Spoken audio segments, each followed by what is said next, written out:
नमस्कार साथियों, मैं संजय नामदेव और स्वागत है आपका हमारे YouTube चैनल पर।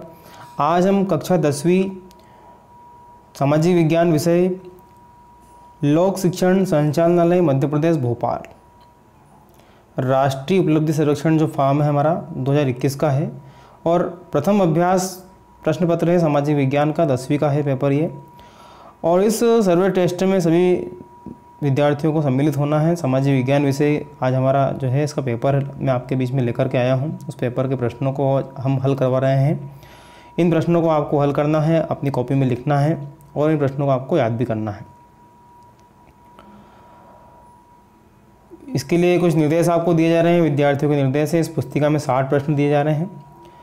पुस्तिका में दिए गए प्रश्नों का उत्तर देने के लिए 1 से 120 मिनट का समय है। 120 मतलब 2 घंटे का समय यहाँ पे आपको दिया गया है। मतलब प्रत्येक प्रश्न के लिए 2 मिनट का समय है। प्रत्येक प्रश्न में 4 विकल्प 1, 2, 3, 4 हैं। इनमें केवल एक ही उत्तर सही है। और रफ कार्य करने के लिए भी इसी पुस्तिका का आपको उपयोग करना है। साइड में जो जगह होगी यहाँ पे आपको रफ कार्य करना है। तो सामाजिक विज्ञान विषय है और टेस्ट का जो हमारा फॉर्म है और उपलब्धि सर्वेक्षण कक्षा 10वीं चक्र 2 17-18 से लिया गया है। प्रश्न 1 है, मिताली एक मानचित्र में अपने शहर होशंगाबाद को खोजना चाहती है। इसके लिए उसे उस स्थान के संबंध में क्या जानना चाहिए। 3 ऑप्शन दिए गए हैं, अक्षांश, देशांतर, अक्षांश और देशांतर और ध्रुव। तो इसका जो आंसर होगा वो होगा तीसरा वाला, अक्षांश एवं देशांतर। दूसरा प्रश्न है, किस प्रकार के वन में शुष्क ग्रीष्म ऋतु के समय लगभग 6 से 8 सप्ताह तक वृक्ष अपने पत्ते गिरा देते हैं। तो उष्णकटिबंधीय सदाबहार वन, उष्णकटिबंधीय पर्णपाती वन, कटीले वन और मैंग्रोव वन। तो जो दूसरा वाला ऑप्शन है सही है, उष्णकटिबंधीय पर्णपाती वन। अगला जो प्रश्न है वो है, जून के मध्य में पश्चिमी घाट के साथ साथ होने वाली वर्षा का मुख्य कारण है। इसका सही उत्तर है उच्चावच लक्षण। उच्चावच लक्षण के कारण ये वर्षा होती है और यही इसका मुख्य कारण है। प्रश्न क्रमांक 4 है, सूती वस्त्र, रबर, खाद्य तेल, कागज किस प्रकार के उद्योग के उदाहरण है। प्रश्न क्रमांक हमारा 4 है। इसका ये है कृषि आधारित। कृषि आधारित ही जो है ये उदाहरण है। ठीक है। इसके बाद आता है प्रश्न क्रमांक 5। यहाँ आपको एक मानचित्र दिया गया है। मानचित्र पर दर्शाई गई नदी आर को पहचानिए। यहाँ जो नदी दर्शाई गई है ये आर, इसको अपने को पहचान करना है। और इनमें हमारे पास में 4 ऑप्शन दिए गए हैं, महानदी, कृष्णा, कावेरी, गोदावरी। एक बार फिर से आप मानचित्र को देख सकते हैं। ये जो मानचित्र है आर यहाँ लिखा हुआ है, इस नदी को अपने को यहाँ पे पहचानना है। तो देखिए ये अपना प्रश्न क्रमांक 5, इसका उत्तर है महानदी। ये महानदी का यहाँ पे दर्शाया गया है। प्रश्न क्रमांक 6 हम देखते हैं। दिए गए आपको एक बार फिर मानचित्र दिया गया है। दिए गए मानचित्र का अवलोकन करें। जून से सितंबर के मध्य 20 सेंटीमीटर से कम वर्षा वाले छायांकित क्षेत्र को पहचानना है। ये जो छायांकित क्षेत्र आपको दिख रहा है इसमें पहचानना है कि जो अब यहाँ पे आपको 3 ऑप्शन दिए गए हैं। 3 ऑप्शन में जो तीसरा ऑप्शन है इसका, अरावली पहाड़ी के पश्चिमी किनारे, ये इसका उत्तर सही है। 7वां प्रश्न है, लौह क्षेत्र। लौह क्षेत्र अयस्क मुख्यतः निम्न में से किसमें पाया जाता है। प्रश्न क्रमांक 7 हमारा इसका तीसरा उत्तर है, छोटा नागपुर के जो पठार हैं वहाँ पर ये पाए जाते हैं। 8वां प्रश्न है, पंजाब में भूमि निम्नीकरण का मुख्य कारण है। तो इसका उत्तर है अति सिंचाई। अति सिंचाई मतलब सिंचाई अधिक मात्रा में होती है। प्रश्न क्रमांक 9, वर्षा ऋतु में उगाई जाने वाली फसलों को कहते हैं। तो वर्षा ऋतु में उगाई जाने वाली जो फसल होती है वो खरीफ की फसल कहलाती है। उत्तर प्रदेश को पहचानने जहाँ पर भूमि संरक्षण के लिए सीढ़ीनुमा कृषि की जाती है, उस प्रदेश को हमको पहचानना है जहाँ पर सीढ़ीनुमा खेती की जाती है। तो इसका जो उत्तर है वो चौथा, पहाड़ी क्षेत्र जो होते हैं पहाड़ियाँ वाला, उसमें ये की जाती है। 11 प्रश्न, निम्नलिखित में से कौन से राज्य एवं केंद्र शासित प्रदेश शीत ऋतु में पश्चिमी विक्षोभ के कारण वर्षा प्राप्त करता है। इसका उत्तर है पहले ही पंजाब, हरियाणा। फलीदार फसलों का उदाहरण, फलीदार जो फसल जिसमें फली होती तो होती दालें। ठीक है। प्रश्न क्रमांक हमारा 13 है, केरल और कर्नाटक में पूर्व मानसून वर्षण को किस नाम से जाना जाता है। तो इसका उत्तर है आम्र वर्षा के रूप में इसे जाना जाता है। प्रश्न क्रमांक 14 है, सूर्य भारत में समुद्र तल से 1461 मीटर की ऊंचाई पर स्थित एक स्थान पर रहता है, उस स्थान को पहचाने जहां पर वह रहता है। तो पहले उत्तर है इसका शिलांग, ये शिलांग में रहता है। प्रश्न क्रमांक 15 है, उपजाऊ मृदा और प्रचुर वर्षण वाले मैदानी भागों में जनसंख्या घनत्व की संभावना कैसी होती है। प्रश्न क्रमांक 15 है हमारा, इसका उत्तर है उच्च से उच्चतम। प्रश्न क्रमांक 16, सविनय अवज्ञा आंदोलन में व्यापारी वर्ग ने क्यों हिस्सा लिया। जो व्यापारी वर्ग है उसने इस आंदोलन में हिस्सा क्यों लिया था। तो इसका जो उत्तर है दूसरा है, वे विदेशी वस्तुओं के आयात के विरुद्ध सुरक्षा चाहते थे। 17वां है, इस घटना मतलब सविनय अयोग्य आंदोलन की जो घटना हुई थी, इस घटना से सविनय अयोग्य आंदोलन की शुरुआत मानी जाती है। इस घटना है, किस घटना से इस आंदोलन को मतलब प्रारंभ हुआ था। तो पहले ही है दांडी यात्रा से ये प्रारंभ हुआ। साइमन कमीशन के बहिष्कार का कारण क्या था। 18वां प्रश्न है, इसका उत्तर है दूसरा, उसमें कोई भारतीय सदस्य नहीं था। प्रश्न क्रमांक 19, फ्रांसीसी क्रांति 1779 के मुख्य उद्देश्य क्या थे। तो इसका जो सही उत्तर है वो दूसरा है, समानता, स्वतंत्रता और भाईचारा। मानचित्र का अध्ययन करना है, इसको देखते हुए ध्यान से देखते हुए 17वीं शताब्दी के भारत के पश्चिम के 2 बंदरगाह पहचानना है। यहाँ पर आपको दिए गए हैं, इसमें उत्तर दिया गया है, इन चारों में से एक का चयन हमको करना है। एक बार फिर से आप नक्शा देखें, भारत के पश्चिम क्षेत्र के 2 बंदरगाह हैं, देख पा रहे हैं आपको यहाँ पे नक्शा, इस नक्शे को देख सकते हैं आप। 20वां प्रश्न है ना, इसका जो सही उत्तर है वो है सूरत और गोवा। अगला हमारा आता है 21वां, फ्रांसीसी क्रांति के समय रॉब्सपियरे के शासन ने कानून पास किए। तो कौन सा कानून पास किया था। तो पहला मजदूरी और कीमतों की सीमा से संबंधित कानून पास किया था। 22वां प्रश्न है, फ्रांसीसी क्रांति के दौरान किस दार्शनिक ने राजा के देवी और निरंकुश अधिकाटे के सिद्धांत का खंडन किया। 22वां प्रश्न इसका भी पहला है, जॉन लॉक। 1929 के कांग्रेस के ऐतिहासिक लाहौर अधिवेशन के अध्यक्ष थे। तो इसके अध्यक्ष थे। 23वां प्रश्न है, इसका दूसरा उत्तर है पंडित जवाहरलाल नेहरू। बीच में साथियों मैं आपको बता दूं कि ये जो भी प्रश्न है यहाँ पे समाज विज्ञान के आपको दिख रहे हैं, सारे ऑब्जेक्टिव टाइप क्वेश्चन हैं, लेकिन ये महत्वपूर्ण है परीक्षा की दृष्टि से। जो हमारी त्रैमासिक अर्धवार्षिक परीक्षा होना है उनमें ये सभी प्रश्न महत्वपूर्ण रहेंगे, इनमें से जरूर प्रश्न पूछे जा सकते हैं।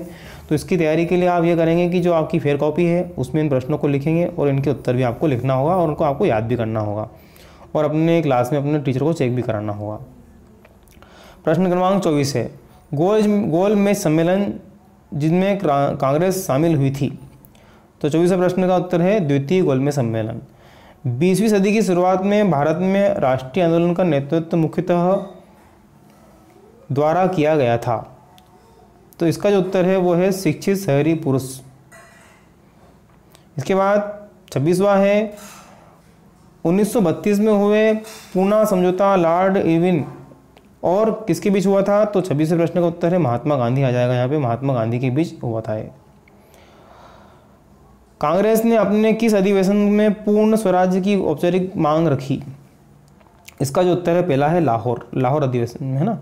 सविनय अवज्ञा आंदोलन के दौरान जन समूह को किन कार्यक्रमों में भाग लेने के लिए कहा गया। 28वां प्रश्न है, इसका उत्तर है चौथा सभी, मतलब जितने भी हैं, नमक तोड़ना, नमक उत्पादन, सरकारी नमक फैक्ट्रियों के प्रदर्शन, विदेशी वस्तुओं का बहिष्कार, शराब की दुकानें, किसानों द्वारा राजस्व चौकीदारी का, मतलब सभी, मतलब उपरोक्त सभी, इसका उत्तर चौथा आ जाएगा, है ना। आंध्र प्रदेश की गुडेम पहाड़ियों में होने वाले उग्र गुरिल्ला आंदोलन का नेतृत्व किसने किया था। तो इसका नेतृत्व किया था अल्लूरी सीताराम राजू। उदारवादी राष्ट्रवादी जिन्होंने क्रांति की शुरुआत की में आंशिकतः समाज में कौन से वर्ग के लोग शामिल थे। तो इसका जो उत्तर है वो शिक्षित कुलीन मध्यम वर्ग के लोग इसमें शामिल थे। मान लीजिए कि आप टूथपेस्ट खरीदना चाहते हैं और दुकान वाली कहता है कि वह टूथपेस्ट तभी बेचेगा जब आप टूथपेस्ट के साथ ब्रश भी खरीदेंगे। किस अधिकार के अंतर्गत आप टूथपेस्ट खरीद सकते हैं। प्रश्न क्रमांक 31वां है, तो सूचना पाने का जो अधिकार है, इस अधिकार से आप इसे खरीद सकते हैं। नहीं सॉरी, सूचना पाने का नहीं, क्षमा कीजिएगा, चुनने का अधिकार, यहाँ चुनने का अधिकार होगा इसका, है चौथा ऑप्शन सही होगा। नौकरी बाजार में एक व्यक्ति की कमाई के दो मुख्य निर्धारण हैं। इसका जो आंसर होगा वो होगा पहला, कौशल एवं शिक्षा। मानव विकास सूचकांक के मापने के लिए निम्न में से कौन से एक कसौटी नहीं है? ठीक है, तो इसका जो उत्तर होगा वो बेरोजगारी की दर। 23वां प्रश्न है हमारे बीच में, एक देश के लिए धारणीय विकास है। इसका प्रश्न का जो उत्तर होगा वो होगा तीसरा, संसाधनों का न्यायपूर्वक एवं भविष्य उपयोगिता के लिए संरक्षण। प्रश्न क्रमांक 35 है, एक राज्य की ग्रामीण जनसंख्या की शैक्षणिक उपलब्धि से संबंधित नीचे दी गई एक कल्पित आंकड़ों की तालिका का अवलोकन कीजिए। एक विकल्प चुनिए और रिक्त स्थान की पूर्ति कीजिए। यहाँ पे आपको तालिका दी जा रही है। एक राज्य की ग्रामीण जनसंख्या की शैक्षणिक उपलब्धि है, श्रेणी ग्रामीण जनसंख्या की साक्षरता, 10 से 14 वर्षीय आयु वर्ग के बच्चों की साक्षरता की दर और 10 से 14 वर्षीय स्कूल जाने वाले ग्रामीण बच्चों का प्रतिशत। पुरुष 54, महिला 21, फिर पुरुष 69, महिला 41, पुरुष 64 और 34 महिला। तो यहाँ पे बताना है कि स्कूल न जाने वाली ग्रामीण जो बच्चियाँ हैं उनका परसेंट कितना होगा। प्रश्न क्रमांक 35 है, इसका उत्तर होगा पहला 66% इसका उत्तर। ठीक है, आपको कर देना है। इसके बाद हम आगे बढ़े, प्रश्न क्रमांक हमारा है 36, निम्नलिखित में से कौन सी मुद्रा नहीं है? तो इसका जो उत्तर है वो क्रेडिट कार्ड, ये मुद्रा नहीं है। निम्नलिखित में से कौन सी साख के औपचारिक स्रोत का एक उदाहरण है?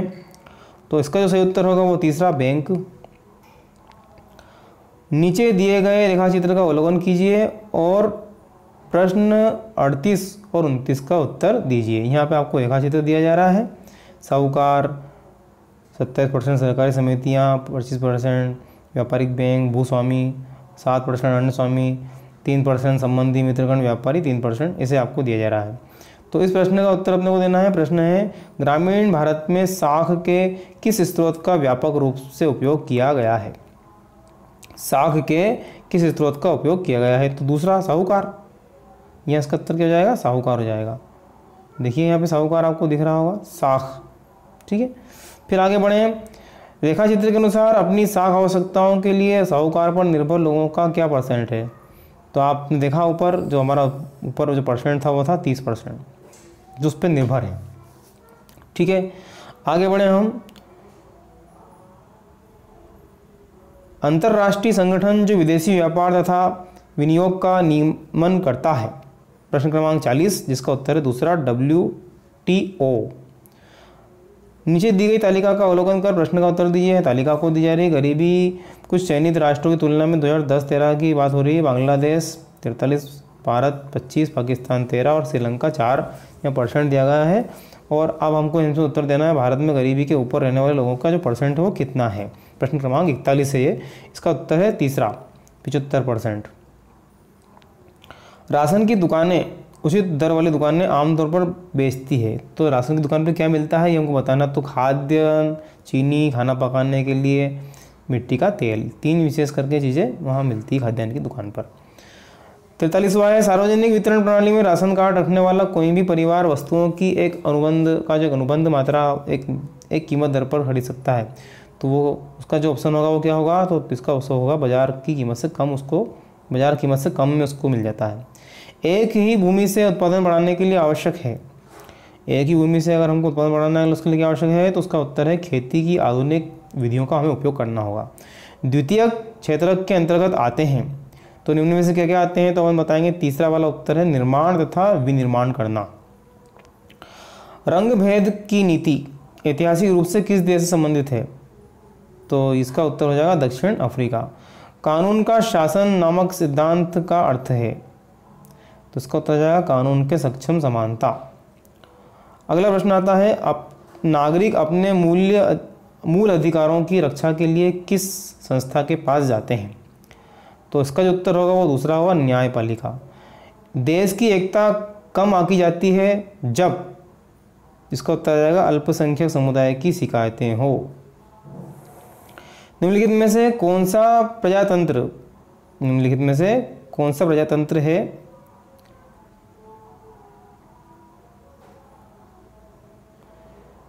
प्रजातंत्र का एक परिणाम नहीं है, ये हमको बताना है। 50वां प्रश्न है हमारा, तो इसका जो उत्तर होगा दूसरा, एक तंत्री सरकार। प्रजातंत्र सरकार के आर्थिक लक्ष्य क्या हैं? तो 51वां प्रश्न है हमारा, इसका उत्तर भी लोगों के बीच से आर्थिक असमानता को घटाना। प्रश्न क्रमांक 52 है, भारत जैसे सामाजिक रूप से विविध देश में प्रजातंत्र को उत्तम सरकार क्यों माना जाता है? 52वां प्रश्न है, इसका उत्तर है चौथा, यह विभिन्न संघर्ष तथा मतभेद के बीच समझौते के लिए तंत्र प्रदान करता है। एक साधारण नागरिक प्रजातंत्र की जड़ों को गहरा करने में कैसे भाग लेता है? 53वां प्रश्न है, इसका उत्तर है पहला, केवल मतदान के द्वारा। गठबंधन क्या है? तो इसका 54वां प्रश्न है, कई दल द्वारा एक साथ चुनाव लड़ना गठबंधन कहलाता है। भारतीय जनता पार्टी किस गठबंधन का नेतृत्व करती है? 55वां प्रश्न है, इसका उत्तर है राष्ट्रीय जनतांत्रिक गठबंधन। निम्न में से कौन सा देश एक दलीय व्यवस्था का उदाहरण है? इसका उत्तर है चौथा, चीन। 57वां प्रश्न है, पिछली सदी के दौरान विश्व में किस प्रकार की सरकार की संख्या में वृद्धि हुई है? इसका उत्तर है लोकतांत्रिक सरकार। 58वां प्रश्न है, एक संघीय सरकार विरोधाभासी है? इसका उत्तर है पहला, एकल सरकार। अब हम कहेंगे निम्नलिखित में से कौन सा देश सबको साथ लेकर संघीय व्यवस्था का उदाहरण है? तो वह है संयुक्त राज्य अमेरिका। और लास्ट हमारा प्रश्न है, भारतीय संविधान के अनुसार किसी भी अविशिष्ट विषय पर कानून बनाने का अधिकार है? तो उसका है संसद, ये अधिकार संसद को है। इस प्रकार से हमने इस पेपर के 60 प्रश्नों के आपको उत्तर बताए हैं। आप इन प्रश्नों को अपनी कॉपी में लिखें, उनके सही उत्तर लिखें और उनको याद करें, और अपने जो विषय के शिक्षक हैं उनको चेक कराएंगे। इस प्रकार आपका सामाजिक विज्ञान विषय का पेपर पूर्ण होता है। अब हम अगले अंक में गणित, हिंदी और विज्ञान सभी विषय के आपको प्रश्नों को हल करवा करके इस प्रकार से आपको सॉल्यूशन प्रोवाइड करने का प्रयास करेंगे। यदि आप हमारे चैनल पर नए हैं तो हमारे चैनल को लाइक सब्सक्राइब कीजिए और अपने दोस्तों के साथ शेयर कीजिए। बहुत बहुत धन्यवाद।